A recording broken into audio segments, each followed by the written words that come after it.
We will probably have to talk louder because I know. I have to find it. Okay. Do you want me to read the translation or the... Yeah, I'll read both of them. Yeah. Okay, suffer love, a good epithet. I do suffer love indeed, for I will love again. I love thee against my will. And then the no fear is suffer love. That's a good way of putting it. I do suffer love because I love you against my will. Who said that? Benedict. Okay, so I think you chose that. Can I see it? Is it this one?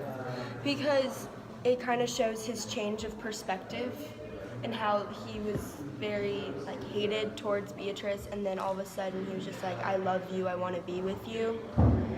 And he would suffer for her because love is, throughout the whole book you see that love is suffering and the sacrifices you have to make throughout it. Yeah, my passage was similar to that, but I think the suffering love, like, I think it really shows, like, how, like, drastically his personality, like, changed from, like, the beginning to, like, end. So I think it's, like, a really important passage of, like, character development. It's a really important passage about character development because he starts off, like, hating Beatrice, and they're always, like, mocking each other. But then he ends up, like, you know, loving her, and they get married. So I think that passage is really important to show that. Why do you guys think it's important to the plot? Because it's the main storyline involving Beatrice and Benedict. It's their form of the plot. Yeah. 'Cause there's kind of, in this book, there's like different smaller plots against the hero and Claudio part, and that's important. Now you're 3 minutes talking about it. You're right. Okay, I can get my sticky note. Okay, so I said it was I kind of related to Romeo and Juliet, about how like they are saying they're suffering loving each other, and that they feel like they like shouldn't be loving each other because they've lived their whole life like we're friends, let's make fun of each other, like you're a loser, ha, so are you, like that's how their relationship was. And then for some reason all of a sudden they start loving each other. So I was thinking of kind of like Romeo and Juliet, where like it wasn't supposed to be, and then all of a sudden it was. And then I also said that it kind of represents the suffering part represents, it's like a common theme, and like one of the big parts of the plot is how like heroes suffering from being like charged with being a whore, and like how now they're like in love with each other, but at the same time they're like, why do I love you? So I kind of thought that it was important to the plot to show like how all of the characters have like their own little suffering, but like in the end they end up having some sort of love to like balance it out. That's kind of all I can think of. Okay. And then my passage was when Don John was talking to Conrad. He said, I had rather be a canker in a hedge than a rose in his grace. And that's in context. He'd rather be like a thorn in a bush than a rose in his brother's garden. Okay. So I think that's really important because Don John is like the main like villain of the story. And so that paragraph really like highlights what he like why he does like why he's like so evil, and like why he doesn't want like he wants everyone else's happy endings to get ruined. So I think that paragraph is really important for like just like character introduction about Don John, like who he is and like what his role in the plot is.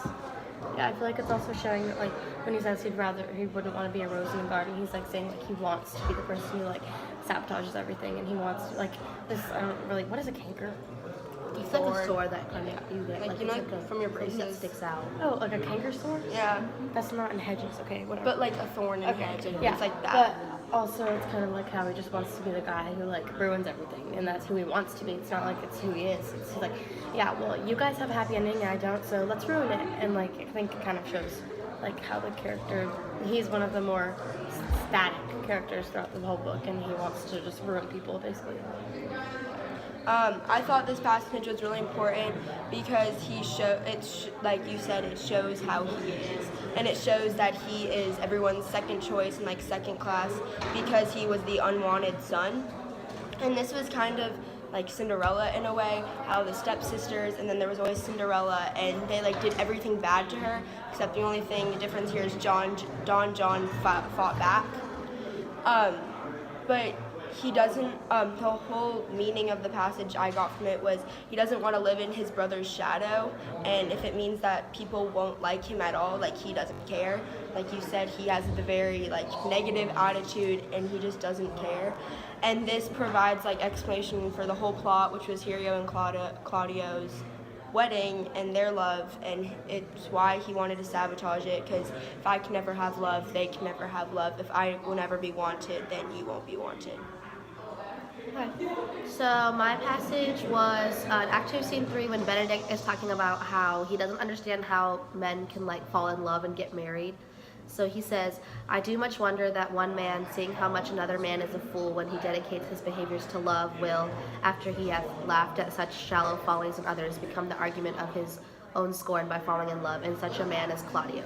So he goes, and then it continues about how he, in the context, basically he's saying how like amazed he is that like after watching romance turn like another man into like a fool and like laughing at him, he can like turn right around and become the thing that like he doesn't like. And he's talking about how like Claudio is in love with Hero, and he's reflecting about how his like contrary characters like are like in the situation that he wouldn't want to put himself in. So I think it was in, well, I'm not supposed to say what it was, but I just think that, well, in context, he's just commenting about Claudio and how his relationship is not what he would want. And then later he transitions into how he loves Beatrice, but we can do that after you guys show. Okay. I think that's important because it shows that love makes you do stupid things. And it's just like John, that's like his sabotage plan, is like his hatred makes him do stupid things. And their love for each other, like they just will do whatever they can, kind of like Romeo and Juliet, like at the end when they kill themselves just so they could be together. So yeah. Yeah, and I think that like the characters are kind of like very emotional. They act on their emotions rather than like using intellect. They're like, okay, well, I love them, so let's do this. Yeah. And like how John always has like negative ideas, and like he's always against people. It's like his emotions. He's like, I'm mad. I don't want them to have a happy ending. So then he acts on it. Like when he made the woman look like Hero having sex with the man. They're always acting on their emotions and like constantly like getting consumed by what they're feeling rather than like acting on what it should be right or what they should be doing. Yeah. So They think with their heart, not their head. yeah. So basically, I picked this passage, the first passage I picked, because so Benedict is like, he's a good soldier who just came back from war, and like he and Beatrice have known each other for a long time, and so they make a lot of funny comments and like roast each other for fun. And like that's what he's reflecting on in the first paragraph about how like his relationship with Beatrice is like so unlike Claudio and Hero's. And I think like something that's like not what most people think about is like how Benedict is more like the like comic relief entertainer character in some parts, because like the jokes that him and Beatrice make at each other like provide comic relief from like the emotionally heated parts of the rest of the story. And then my other passage, let me find it real quick.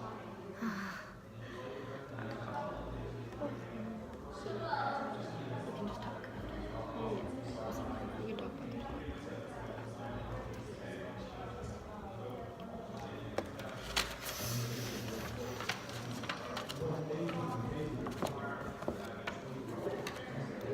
No. Okay, sorry. So this is right after like Don Pedro and Claudio trick Benedict into thinking that Beatrice loves him. And so he says, this can be no trick. The conference was sadly born. They have the truth of this from Hero. They seem to pity the lady. It seems her affections have their full bent. Love me? Why, it must be requited. I hear how I am censured. They sigh, I will bear myself proudly if I perceive thy love come from her. So then he goes on and on about, context is how he's like, this can't be a trick. Like they spoke with like, they were serious about it, and they have like what, they told me what she said. So like he's like reflecting on like how like what she loves me. Like we come from, we like, you know, because they used to like just mock each other, but apparently she loves him now. So it's like his internal monologue of like going off of what Emma shared about how he like ends up loving her. And then Is this after they find the? Oh wait, no, it's one. I think it kind of shows the influence that people have on each other in this book, because it was like as soon as Beatrice overheard, oh, Benedict loves me, I love him too, and then as soon as Benedict heard Beatrice loves me, oh, I love her too. It's also like the whole acting on your heart. Yeah, acting instead of using your head. They embrace their emotions a lot, and just emphasizes that more, and showing how this love triangle and messy situation, how it all comes together. Do you want me to read my other one? we'll talk about this one first. She kind of said it all. Okay, now do your 3 minutes. Okay, well, so basically, in this passage, I chose this passage because it shows how like the character like realizes like what he's feeling, because the main, like we said before, like a main thing in this book is emotion. So this passage is like really important for Benedict to realize like how he's feeling on the inside, because he talks about how like he realizes that she's like really beautiful and like smart and like brave, and like when he thinks about it, he realizes that he's like in love with her. And so he talks about how he doesn't want to like stay single forever, like he said before, and how like the first passage I shared, it shows Benedict's personality in the first part of the play when he says like he'll never get married and the people that do are fools. And the second passage shows like his internal thought, because he decides to change that mindset and love Beatrice after he finds out that she loves him. So yeah. Should I go? Yeah. I'll read both of them. I pray thee, peace. I will be flesh and blood, for there was never yet philosopher that could endure the toothache patiently. However, they have writ the styles of gods and made a push at chance and sufferance. Just please leave me alone. I tend to be flesh and blood, not airy philosophy, for there has never been a philosopher who can endure a toothache patiently, even though they all write if they have risen above human suffering and misfortune. So I was saying how like the characters know that they're not like something superhuman, and they can't, like, emotions control people. That's how people work, and they know they're not like philosophers, like you said, or like super people who like, oh yeah, like I have emotions, but like shove them down my throat, it doesn't matter.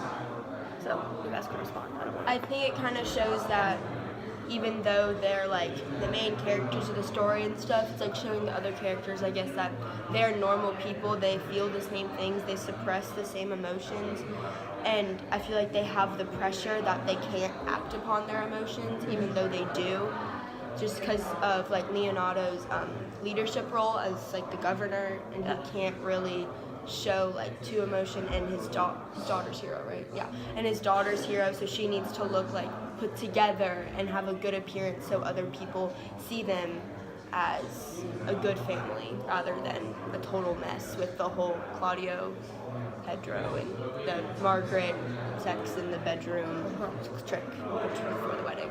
Yeah, I think this, like, that passage, like, really shows, like, because I think a really important theme and, like, common theme in this book is, like, hidden emotions and, like, love, just in general. Because, like Emma said, like no philosopher could, like, you know, like, they can't, like, put down their emotions and, like, put them away, because it shows, like, the human nature that you have to, like, express your emotions. So I think that that passage really, like, highlights, like, the revolving themes in the book. And I was thinking, I was really emphasizing how, like the whole acting on your emotions thing again. And it's also how they, like, feel pain. Like, something will happen. Like, Hero, when they were at their wedding, and Claudia was like, you're a whore, or whatever he said. And she passed out. Like, that was showing that, like, they know they're of this world, and, like, they can't do anything about all their problems. So she passed out. And it's also showing, I said, the characters know that they're, like, weak, and that they can't do anything. So instead of being like, let me be strong, and, like, I'm not supposed to love this person, I won't. They're like, okay, I love them, let's do it. They're like, YOLO.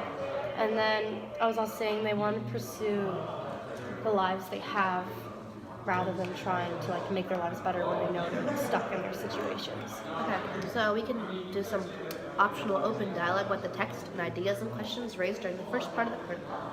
So we can just ask you their questions. So I'm wondering, what character do you guys think had, like, the most character development, or, like, character or had the most, like, emotional, like, problems on it?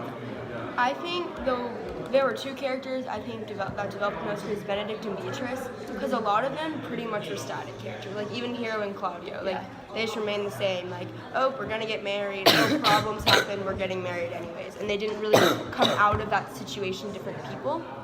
And Benedict and Beatrice, they probably had the most emotional problems, because they were friends that mocked each other and then ended up loving each other, and they had to hide it from everyone.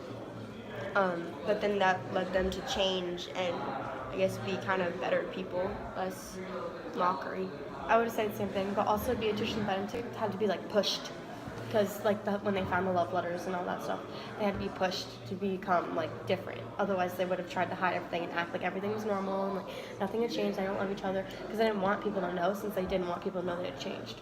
But in order for the audience also to know they had changed, they had to have other characters in the book like reveal it basically. I think another character, like, besides like the emotional like change, but I think the character that just had a lot of emotional hardships was probably Claudio, because in the beginning, like, he loved Hero, but then he found out that, like, well, he believed because someone told him that she was a whore.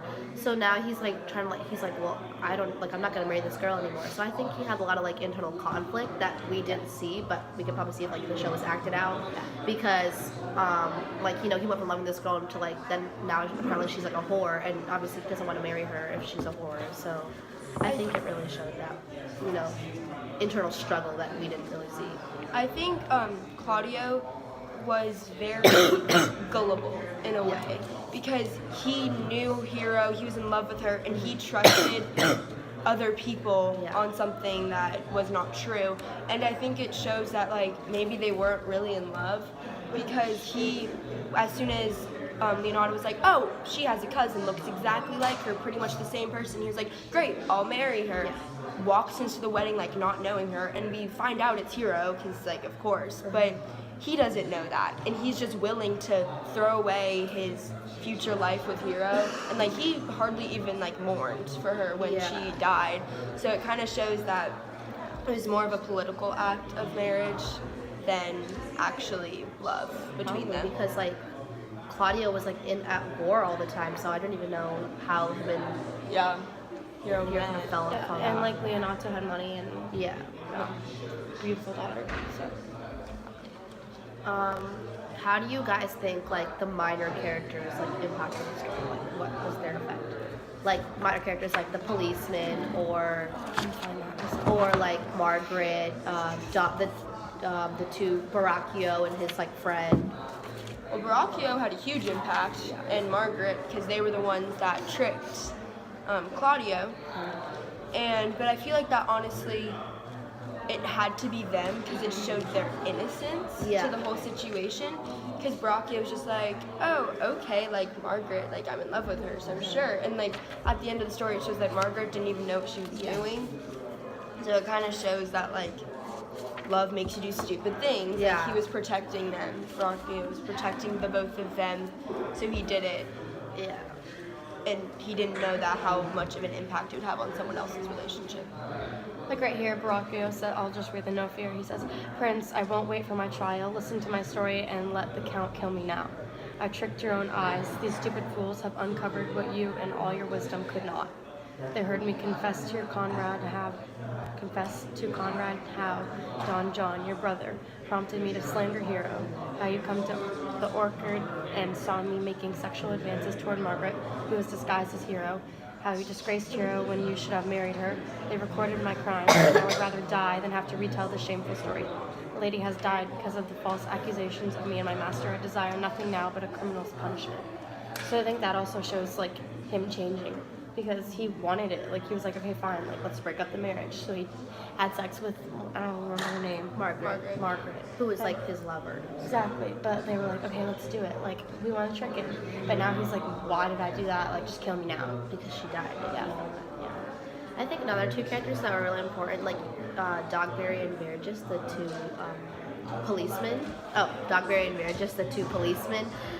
Because even though they were like comic relief, because they were like the stupid policemen, you know, I think that them like just being in the right place at the right time and overhearing like important conversations or like seeing things happen was like crucial to the plot.